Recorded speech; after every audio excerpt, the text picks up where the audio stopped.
Previous ఇంటర్వ్యూస్లో అందరూ మీ మీ జనక అయిన moment గురించి అడిగారు, మీరు ఫాదర్హుడ్ గురించి, మీరు ఫాదర్ అయ్యారు, ఆ హ్యాపీనెస్ గురించి అడిగారు. నెక్స్ట్ టైటిలే ఏది వచ్చింది మీ ఫాదర్హుడ్ గురించి. సో బాగా కనెక్ట్ అయిన టైటిల్ అనుకుంటా కదా. అంటే సినిమా ప్రాసెస్లో కూడా పర్సనల్ లైఫ్కి దీనికి బాగా కనెక్ట్ అయ్యాము. కాకపోతే ఇంకా ఇది ఇంకా కొంచెం గట్టిగా ఉంటుంది అనమాట, వేరే కథ ఉంటుంది. సో గట్టిగా నవ్వుకోవటానికి కాదు, నవ్వుతారు, గట్టిగా నవ్వుతారు, సినిమా అంతా నవ్వుతూ ఉంటారు. ఫస్ట్లీ ఒక క్వశ్చన్ అడుగుతున్నాను, అంటే పర్సనల్గా అనుకోకండి. మీరు అంటే నిజం చెప్పాలంటే మీరు స్ట్రగుల్స్ ఫేస్ చేశారు, ఫైనాన్షియల్ స్ట్రగుల్స్ మ్యారేజ్ టైంలో. ఇంకా అంటే ప్రాపర్గా సెటిల్ అవ్వక కెరియర్లో మీ వైఫ్ని ఇంకా బాగా చూసుకుంటే బాగుండేదని ఇప్పుడు అనిపిస్తూ ఉంటుంది. ఇప్పుడైతే ప్రాపర్గా ఉంది. మీకు జరిగిన అదృష్టం ఏంటంటే ఈ సినిమాలో చెప్తారు కదా, మంచి స్కూల్లో చదివించాలి, అన్నీ బాగున్నప్పుడే చేసుకో. కరెక్ట్గా మీరు హీరో అయ్యి హీరో కొడుకులా పుట్టాడు మీ అబ్బాయి. అన్నీ అంటే మీరు ఒక మంచి ఫ్యూచర్ ఆలోచిస్తూ ఉంటారు అబ్బాయికి. బట్ మీరు ఎప్పుడన్నా ఇనిషియల్ డేస్లో, మ్యారేజ్ అయిన ఇనిషియల్ డేస్లో పిల్లలు అప్పుడే వద్దు ఇవన్నీ ఆలోచించారా ఎప్పుడైనా? స్టార్టింగ్ అంటే సెటిల్ అయ్యాక అసలు ఆలోచనే లేదు.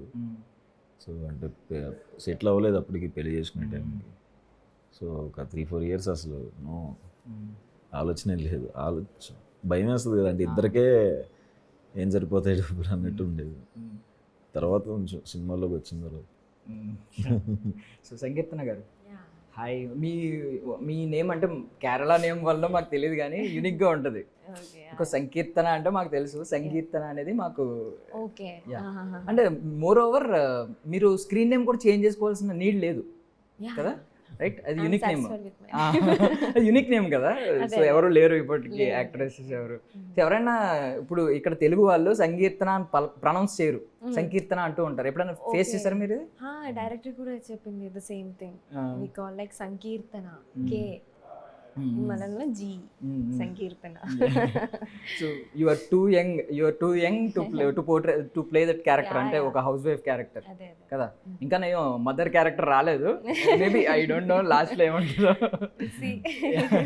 బట్ అంటే ఒక డేరింగే కదా ఇప్పుడు ఇలాంటి రోల్ వచ్చినప్పుడు, హౌస్ వైఫ్ కావచ్చు, ఈవెన్ మదర్ రోల్ వచ్చిన వుడ్ యూ యాక్సెప్ట్? అంటే ఒకవేళ మంచి డిమాండింగ్ ఉన్న రోల్ వస్తే, మంచి స్టోరీ అంటే, మంచి క్యారెక్టర్ అంటే definitely I will do.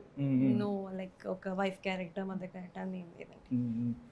So మీ ఇద్దరిని ప్రాబబ్లీ అడుగుతున్నాను, మీరు ఎలాగో రియల్ లైఫ్ కేసెస్ని కన్సిడర్ చేసుకుని చెప్పొచ్చు. అండ్ మీరు ఆన్ స్క్రీన్లో కావచ్చు, లేదంటే మీ కజిన్స్ కావచ్చు, మీ సిస్టర్స్, మీ ఎల్డర్స్ ఎవరన్నా ఫేస్ చేసిన సిచ్యువేషన్స్ ఉంటాయి కదా. పేరెంట్హుడ్లో మోస్ట్ అంటే బాగా దాన్ని ఏమంటారు స్ట్రగుల్స్ ఏముంటాయి? ఒక టాప్ 3 చెప్పండి. మీరు వేరు, మీరు వేరు, మ్యాచ్ అవ్వకూడదు, డిఫరెంట్ ఆన్సర్స్. పేరెంట్హుడ్ లో స్ట్రగుల్స్, మేజర్ స్ట్రగుల్స్ ఏముంటాయి?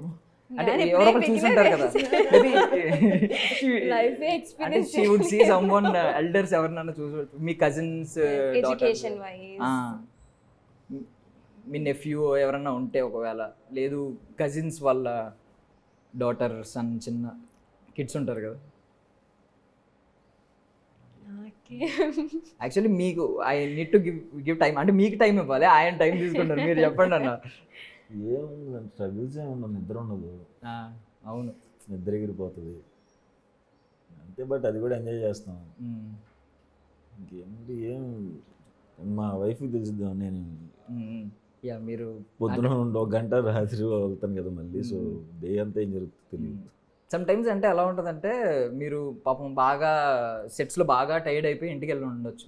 ఆ టైంలో ఏడుస్తున్నాడు అనుకోండి మీ బాబు, అలాగా మీరు మీ వైఫ్ మేబీ పక్కకి తీసుకెళ్ళి ఊరుకోబెడుతున్నా, మీకు మనసు ఒప్పుకోదు నిద్రపోవాలని, వెళ్ళిపోవాలి, ఏమైంది ఎందుకు ఏడుస్తున్నాడు అని చెప్పి మీరు దగ్గరికి వెళ్ళాలనిపిస్తూ ఉంటుంది. ఇలాంటివి ఫేస్ చేశారన్నా? ఎంత టైర్డ్ అయిపోయినా చేశాను ఉంటుంది, అది మనసులో ఉంటుంది నిజంగానే. డైపర్లు చేంజ్ చేస్తున్నారన్నా? 1-2 సార్లు చేసిన. అంతేనా? అయ్యో, మీరు మిస్ అవుతున్నారు అయితే పేరెంట్హుడ్ని. డైపర్లు ఈజ్ ద మోస్ట్ అదే మేజర్ థింగ్. ఈవెన్ నేను మా అక్క వాళ్ళ పిల్లలకి డైపర్ చేంజ్ చేయడానికి కూడా హ్యాపీ ఫీల్ అవుతాను. అదొక మంచి మూమెంట్ కదా. అది పెద్ద ఎంజాయ్ చేయండి.